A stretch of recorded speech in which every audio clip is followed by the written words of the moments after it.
sama penikmat keilmuan, saya akan Iyalah terima itu. walau hasilnya pahit. Saya akan terima walau hasilnya pahit. Iya. Sampai detik ini saya mah belum berubah, habaib ya durian nabi. Tapi saya penikmat keilmuan, nggak boleh menutup diri ya. Soal tesis atau antitesis, saya welcome. Di Makanya, posisi itu mas saya penikmat. makanya kan gini Kang Maisa, saya sama teman-teman itu begini.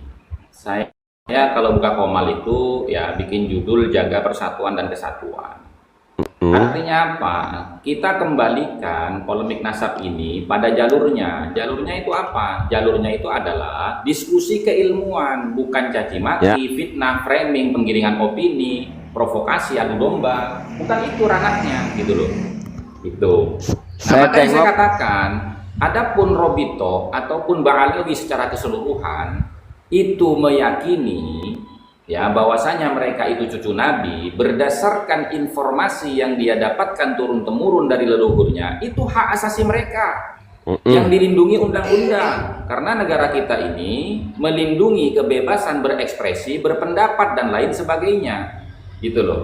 Akan tetapi pihak Ba'alawi tidak boleh memaksakan kehendak agar supaya orang lain yang di luar Ba'alawi itu mempercayai apa yang diyakini oleh Ba'alawi, karena itu melanggar hukum.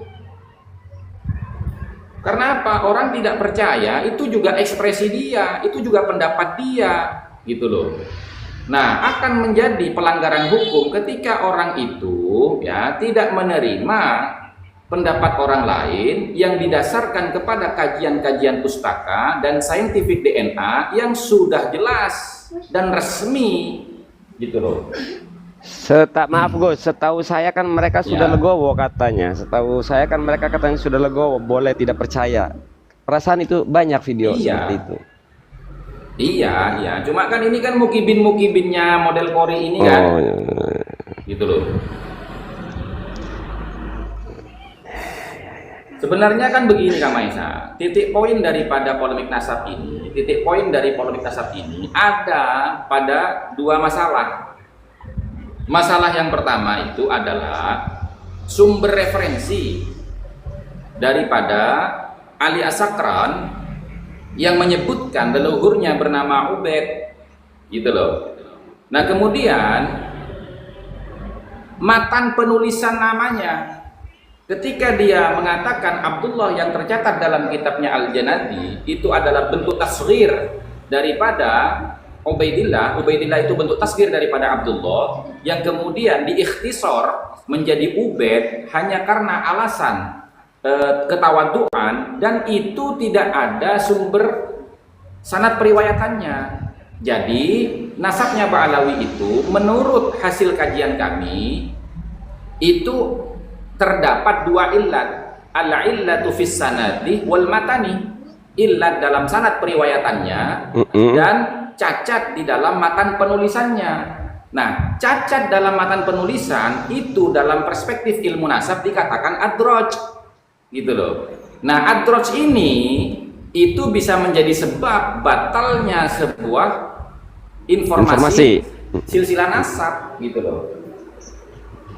Iya, kan kita kan sebelum menjustifikasi sesuatu kan kita harus mempelajari sumber informasinya dulu, gitu loh. Dari mana nih informasi didapatkan? Sikoh tidak nih sang pemberi informasi ini, kan begitu. Kemudian korinahnya itu bisa diterima nggak dalam perspektif nasab, kan begitu. Kalau saya sih pernah ngelihat manuskrip ya, tahun 429 namanya memang sudah Ubaidillah, jadi itu di bawah ujung paling buku. Tapi kalau ditanyain sanad yang namanya manuskrip, jadi nggak memiliki sanad. Memang ada saya nemukan Gus ya, namanya Ubaidillah. Nah waktu itu Kori di posisi masih menolak ya, saya pernah lihatin potongan kecil aja dong. Nah ini ada Tengku, di mana adanya? Adalah saya bilang, cuma saya bilang pemiliknya enggak, padahal Habib loh, Al-Idrus pemiliknya, Al-Idrus juga, cuma nggak mau ngasih ke Robito, memang nggak mau ngasih ke Robito. Dia Al-Idrus ini lebih nyaman dengan keluarga Banten, sehingga menghubungi saya memperlihatkan. Jadi disclaimer, melihatnya ini video call langsung ya, video call, dan kita hormati karena tidak boleh. Itu ada itu. Terima kasih Kang Maisa. Cuma nggak bisa ditanyain sanad ya karena manuskrip. bukan sanad. Ya, ya. Nggak ada sanad. Oke, oke, oke. Artinya kan ini kan begini Bang Esa ya. Ketika kita membahas sebuah keabsahan nasab ya, itu kan ada metodologinya. Oh iya. Ada metodologinya. Nah, ini di dalam kitab Rosail fi Ilmil Ansab ya, halaman 105 Oh iya, iya. itu kan disebutkan di situ kan, wa amma in kanat makhtutatan fayajib at-tathabbutu minal khutut. Apabila sumber referensi itu masih berbentuk manuskrip, fayajibu maka wajib at-tathabbutu untuk menetapkan kebenaran isi daripada manuskrip tersebut, at-tathabbutu minal khutut gitu loh. Wa muqabalatun nusakhil makhtutah, dan kemudian melakukan komparasi data antara beberapa salinan-salinan dari manuskrip tersebut gitu loh. Nah, kemudian lanjutannya wa mata urifa khattun nasabati, apabila sudah diketahui ya catatan ulama nasab tadi itu yang masih berbentuk manuskrip ya, al-muhaqqiqina yang telah al-muhaqqiqi yang telah ditahqiq ya, maka amila alaiha gitu loh. Nah, kemudian di bawahnya itu keterangannya begini, fa inna syajaratan nasabi, maka sesungguhnya catatan pohon silsilah nasab allati alaiha ya takriratun nasabin, yang terdapat keterangan-keterangan dari ulama-ulama ahli nasab. Artinya ketika manuskrip itu ditahqiq, maka ulama itu memberikan takrir ya, kalau dalam bahasa kitab yang lain, disiplin ilmu yang lain, dikasih syarah gitu loh, disyarahin tuh gitu loh. Nah ya, begini Gus, bentar saya potong ya. Kalau saya ingin menggarisbawahi tasabut tadi, penjenengan kan tadi menerangkan menetapkan ya. Kalau boleh nggak mencari kebenaran? Kalau diartikan tasabut ini saya lebih suka kan bedanya takalluf ini ya, takalluf. Jadi berusaha mencari kebenaran atas dan manuskripnya bukan manuskrip sebuah kitab, tapi silsilah dari keraton, dari kerajaan. Jadi bukan sebuah kitab. Jadi memang tidak ada syarih, tidak ada, kalau harus dikemaskan kepada muhakkik, ya kayaknya saya sepakat itu. Itu kan proses tasabut ya. Misalnya datang ke yang ngecek kadar karbon itu kan bagian daripada tahqiq ya, atau tasabut kan? Iya, betul. Memang belum diuji sampai di situ, belum diuji. Memang sampai di situ belum diuji karena si pemiliknya ini nggak mau ngasih ke Robito, memang nggak mau ngasih ke Robito. Iya betul Bang Maesa. Cuma kan begini Bang Maesa, kalau kita melihat ya di dalam metodologi penelitian seperti yang termaktub di dalam kitab Al-Kafi Al-Muntakhab fi Ilmin Nasab, itu kan jelas ya di situ itu bahwasanya ketika kita mau meneliti ya, yang pertama itu apa ya, sihhatu nisbatin nasri nasabah, benarkah ya penisbatan sebuah keterangan ini, atau boleh dikatakan catatan silsilah ini atau pernyataan ini lin nasabah, itu milik daripada nasabah gitu loh. Nasabah mana yang membenarkan itu penisbatannya kepada seorang ahli nasab yang tertulis di situ gitu. Nah, yang kedua, intibaru syuruti taqabbuli 'indal majmu'i lil akhdi an hadan nasabati aw tarkihi gitu loh. Nah, kita mengumpulkan syarat-syarat penerimaan ya. Ketika mengumpulkan semua informasi itu, apakah ini bisa kita ambil sebagai referensi atau kita tinggalkan sebagai referensi gitu loh. Betul. Nah, kemudian yang ketiga, tahqiqu usulil bahthil ilmi, yaitu memastikan landasan dasar pembahasan keilmuannya fil mufadhalati baina ara'in nasabati idza ikhtalafu, ketika kita itu ingin memperbandingkan di antara pendapat-pendapat nasabah idza ikhtalafu, apabila terjadi perbedaan pendapat di situ gitu loh. Nah, ini kan 3 metodologi di dalam meneliti sebuah kebenaran dalam perspektif ilmu nasab kan begitu. Nah, sekarang kalau Bang Mahesa tadi mengatakan, saya pernah melihat nama Ubaidillah di manuskrip abad keempat, gitu kan? Lima, abad lima awal. Abad kelima awal, oke, abad kelima awal. Nah, pertanyaannya ya, siapa yang mengesahkan manuskrip itu atau yang mentahqiq manuskrip itu sehingga kita bisa yakini kebenarannya, gitu loh. Kan makanya gini, makanya Gus, kan sering saya sampaikan, saya mah cuma cukup untuk diri. Kalau ini kan kajian ilmiah ya, analisa ilmiah semua ya. Makanya tadi saya bilang ini harus tahqiq dulu ya, harus tasabut. Dan itu memang belum menempuh jalur tasabut, dicek karbon. Kalau itu memang dokumen kerajaan, Gus. Dokumen kerajaan. Jadi yang ngecek keasliannya cukup dari cek karbon sih sebenarnya. Kalau yang tadi jenengin sampaikan itu semua struktur keilmuan ya, disiplin keilmuan. Makanya struktur disiplin keilmuan belum sampai bisa membantah manuskrip ini karena belum dicek karbonnya ya. Kemudian keberadaan manuskrip itu juga nggak bisa membantah struktur keilmuan tadi yang jenengan sampaikan, belum, kecuali semuanya sudah di titik yang sama melalui uji semua ya. Makanya sering saya sampaikan, saya mah ilmunya cukup untuk pribadi doang, untuk mempercayai nasab habaib. Untuk membantah tesis-tesis itu belum cukup, wong itu mah struktur keilmuan. Betul. Gitu. Bisa jadi ini ada kemungkinan ini dimanipulasi oleh masanya penjajah, kan bisa saja terjadi itu. Bisa. Makanya belum tasabut. Belum tasabut. Ya. Tapi yang jelas makanya kemarin kan pernah saya sampaikan, cuma kadang-kadang orang Robito itu kan gengsi ngasih masukan sama orang yang pernah mengkritik habaib, itu saja. Pengennya mungkin orang Robito ini disanjung-sanjung. Kayaknya kalau masukan dari orang kayak kita ini nggak bakalan diterima, karena saya juga pengkritik oknum habaib gitu. Berat ya. Jadi si pemilik manuskrip juga nggak mau katanya, Kang, mau duitnya berapapun nggak katanya, karena ini dokumen keluarga katanya, nggak bakalan diserahin ke Robito katanya. Ya terserah sampean lah, saya bilang. Iya, memang orang-orang kayak kita ini, penikmat keilmuan ini, selalu membingungkan orang. Sebenarnya kamu ini ada di posisi mana sih, gitu loh.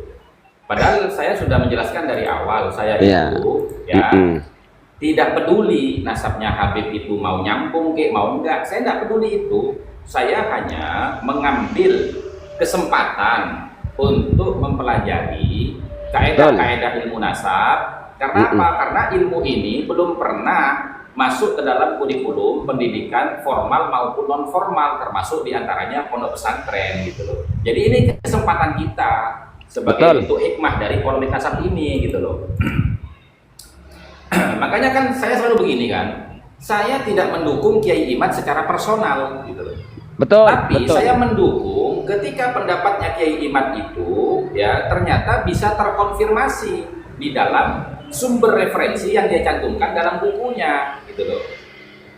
Nah, termasuk ini perbedaan saya dengan Kiai Imad. Ketika Kiai Imad itu berpendapat, ya, ketika membalas makalahnya siapa namanya Hanif Alatos yang judulnya itu apa namanya, bingkisan lebaran untuk Imaduddin.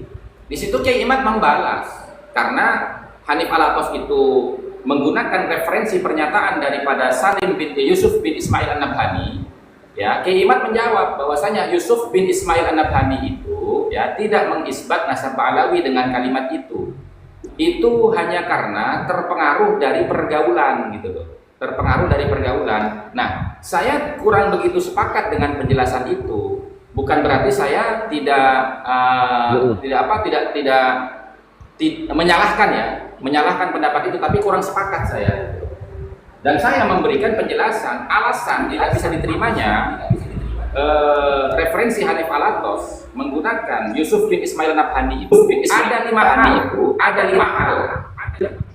Yang pertama, tentu saja ya, Yusuf bin Ismail Nabhani itu bukan nasabah. Karena dia bukan nasabah, maka sesuai dengan keterangan di dalam kitab Rosail, wala ibrata bi taqrirati man laisa min ahli dirayati bin nasab. Tidak bisa dianggap isbat nasab, keterangan-keterangan dari orang yang memang bukan ahli nasab. Itu yang pertama. Yang kedua, pernyataan daripada Yusuf bin Ismail An-Nabhani itu tidak tidak melanggar dari istilah-istilah yang digunakan oleh ulama ahli nasab ketika memberikan pernyataan isbat, karena dia menggunakan kalimat ijma' dan asoh gitu loh. Nah, ijma' itu tidak dikenal di dalam istilah-istilah ilmu nasab, karena di dalam ilmu nasab itu amrun la madkhala lirru'yati fihi, yaitu disiplin keilmuan yang tidak ada jalan masuk untuk berpendapat di situ. Artinya ilmu nasab tidak menerima perbedaan pendapat karena landasannya adalah qat'iyyud dilalah alal maksud, bukan dhanniyud dilalah alal maksud. Sehingga tidak ada ijma' di situ, yang ada isbat sahih, tidak ada ijma' di situ. Nah, kemudian dia menggunakan kalimat asoh. Asoh itu juga tidak dikenal di dalam perspektif ilmu nasab. Ya, karena asoh ini adalah yang lebih sah, yang lebih sahih. Nah, tidak ada dalam perspektif ilmu nasab itu nasab yang paling sahih, tidak ada. Itu tidak ada. Apalagi kalimatnya itu ala annahum min as-sahhi ahli nubuwati nasaban. Ba'lawi ini adalah paling sahihnya ahlul baitnya Nabi dari sisi nasabnya. Nah, ini kan seakan-akan ya mengalahkan ahlul baitnya Nabi. Padahal dalam perspektif ilmu nasab ya tidak ada intisabun nasab yang paling sahih, itu tidak ada. Semuanya sahih. Kalau nggak sahih ya mardud gitu. Batil gitu ya, ada sahih batil dong, cuma 2 ya. Iya. Ini cuma loh. 2 itu aja. Masa gitu. ada Nah, bapaknya 2 kan nggak ada kan? Sejarah ya. Iya. Secara sejarah, masa kan gini kan, ini bapaknya yang paling soheh, ini yang paling soheh bapaknya, kan nggak ada teman-teman begitu itu. Ya, yang ada itu kan bapak angkat dan bapak kandung kan begitu. Dan tidak ada yang soheh yang mana, ya bapak kandungnya gitu loh. Nah, kemudian dari sisi sejarah, ketika dia mengatakan qad ijtama'atil ummatul muhammadiyah ala sa'iril aqsari wal aqtar, itu menyelisihi sejarah karena tidak ada kesepakatan umat Islam dari zaman ke zaman, dari masa ke masa, dari satu wilayah ke wilayah yang lain yang bersepakat akan keabsahan nasab Ba'lawi, itu tidak ada. Kata ijma', kata ijma' itu tidak pernah ada kalau tidak ada khilafiyah. Kalau sekarang dikatakan ijma' tuh karena sudah melalui proses khilafiyah yang terlakini kan, perdebatan yang sangat telah. Wong dulu nggak diperdebatkan kok, masa ada kata ijma'. Nah, makanya kan Yusuf bin Ismail Nabhani kan tidak pernah mendengar adanya perdebatan nasab Ba'lawi toh gitu. Makanya saya juga kemarin di sini saya mau membuktikan Bang Maisa bahwasanya saya itu berbeda pendapat dengan Kiai Imad ketika menanggapi makalahnya Hanif Alatos. Itu menunjukkan bahwasanya saya tidak taklid buta kepada Kiai Imad gitu loh, tapi saya berusaha tabi kepada Kiai Imad gitu. Ya konteksnya juga ilmiah kok, nggak bisa difanatiki keilmuan. Makanya kemarin juga saya kurang sepakat juga dengan narasi Syekh Nawawi mengisbat. Ya, yang masyhur yang diketahui waktu itu mereka ya begitu gitu. Ya itu apa ya, nggak bisa sih dikatakan mengisbat betul. Kemarin itu saya nyimak aja, makanya diem bae saya malah. Ya bingung gitu. Nanti kalau berspeak up nguntungin pihak-pihak tertentu lagi. Mending jadi pendengar. Jujur Gus, dari awal ya saya belum berubah Gus ya. Saya mah dalam konteks keilmuan masih posisi penonton, penikmat. Ya enggak kan kalimat nanti saya itu menguntungkan salah satu pihak, itu ya juga dapat juga pada bangsa. Namanya kebenaran ya kita dukung, karena apa? Nahnu abna'ud dalil kan begitu. Makanya embruter itu, Gus, embruter itu ada yang percaya nasab gaib, ada yang nggak percaya. Gimana Kang? Terserah, saya bilang. Terserah. Ya, tapi rata-rata kalau embruter itu tidak percaya. Rata-rata. Iya. Rata-rata ya, setelah saya cross check tidak percaya. Kalau yang disebut dengan kalimat isbat itu kan begini, fa inna syajaratan nasabi allati 'alaiha taqriratun nasabi nathiqatil asbati al mu'arrikhati al madbutati tu'addu wasiqatun mu'tabaratun. Nah, Ini yang disebut kalimat isbat, gitu loh. Takrirnya para ulama nasab yang sikoh, ya, yang sikoh, yang al-asbat, yang sudah menetapkan kebenarannya itu dengan apa? Dengan Assalamualaikum. Waalaikumsalam. Bang Maesa, halo Bang Hasan, sehat? Memahami sehat. Al-mu'arrikhati yang juga menguasai sejarahnya.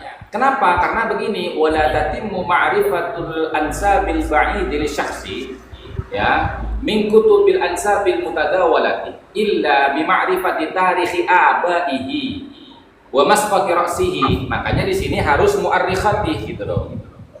Nah, dia harus paham nih sejarah atau tarjamah atau biografi dari leluhur-leluhurnya, gitu loh.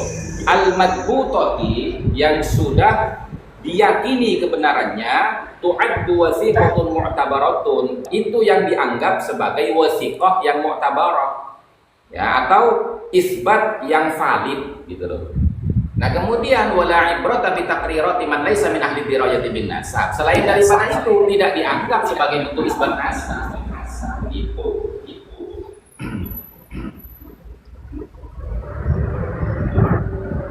Iki mumpung anu Gus Hasan, boleh nyela nggak Gus Hasan? Boleh, silakan. Mumpung ini penontonnya banyak ya. Kualitas Kori itu kayak tadi itu, ketika saya kritik baru judulnya saja ya kan, itu dia malah yang disalahkan adalah KBBI ya kan, dia nggak paham morfologi dan sebagainya, nggak paham ya. Baru judul itu sudah rungkat, belum baru anti ya, baru diksi yang dipakai, belum judulnya itu sudah keliru itu kalau penulisannya kayak gitu ya. Ya, makanya mental udah. Alkemi, lah wong kabeh yang bertasdid iku binak mudoaf dari ini. Ya ini mumpung ada orang banyak ini gitu. Isinya udah mental semua itu, isinya udah mental semua karena dari judul aja tidak punya nilai ilmiah. Isinya belum ada itu, bohongan, belum ada isinya. Tapi sudah dijual 100.000. Oh, proposal. Oh, berarti buku Iya, proposal proposal, namanya. Buku proposal. Proposal sumbangan ngono lah. Proposal itu. butuh dana itu dia buat nyetaknya. Ya berarti kan kasusnya sama nanti seperti di kawan-kawan ya. Saya sudah mencetak buku ya kan. Tolong, saya nggak punya dana, tolong dikirimkan sampai 16 juta langsung hilang, pindah ke Kapit. Sebenarnya apapun Gus Hasan dan Alkemi ngomong nggak akan dipercaya oleh Kori, tapi kalau Maesa Amina watonya mingkem Kori, karena memang itu takutnya sama Maesa itu Kori. Karena gini ya, ini kan tentang keilmuan lah, dari judul tidak mempunyai nilai ilmiah, selesai udah, isinya udah nol besar. Oh, judulnya nggak mempunyai nilai ilmiah. Saya itu Tapi sudah nggak neliti boleh. isinya yang punyanya Kori dulu. Itu saya teliti. Jadi saya paham sekali lah. Makanya Kori itu kalau membahas punyanya dia pasti mundur. Wes mundur, dia takut untuk dibahas. Kok gitu. Assalamualaikum. Waalaikumsalam warahmatullahi wabarakatuh. Salam.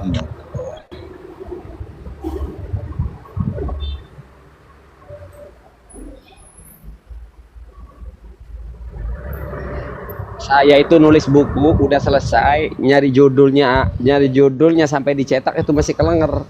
Judulnya apa? Bener sekali itu. Saya itu sudah nulis 7 buku, ya 7 buku. Ya. Itu judul Judulnya itu apa? belakangan malahan gitu loh. Judul itu Kenapa? belakangan Susah sekali. apa ini? Susah ya. Jadi kan judul itu mewakili isi buku, ya enggak, Dor?